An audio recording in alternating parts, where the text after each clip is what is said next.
घरगुती आणि सार्वजनिक गणेश मंडळांच्या गणेश विसर्जनासाठी महापालिकेने इराणी खण या ठिकाणी आवश्यक त्या सुविधा उपलब्ध करून दिल्या होत्या। प्रशासनाबरोबरच काही सामाजिक संस्था आणि संघटनांनीही पुढाकार घेत सहकार्य केलं। नानासाहेब धर्माधिकारी प्रतिष्ठानच्या वतीनं निर्माल्य संकलन उपक्रम हाती घेतला। निर्माल्य संकलनासाठी प्रतिष्ठानतर्फे इराणी खण इथं व्यवस्था केली होती। इराणी खणीत विसर्जनासाठी येणाऱ्या लहान मोठ्या गणपतींचं निर्माल्य फुले संकलित करण्याचं काम प्रतिष्ठानचे स्वयंसेवकांनी केलं। प्रतिष्ठानच्या या उपक्रमाला भाविकांनी चांगला प्रतिसाद दिला।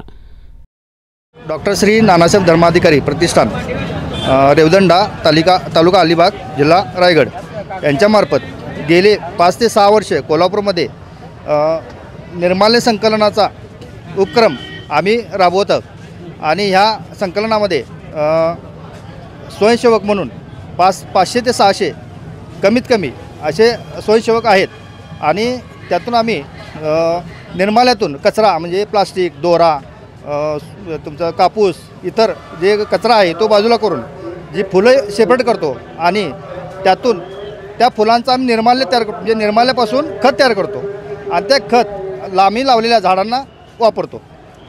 निर्माल्य संकलन उपक्रमाचं प्रतिष्ठानचं हे 6वं वर्ष आहे। यंदा या उपक्रमात तब्बल 200हून अधिक स्वयंसेवक सहभागी झालेत।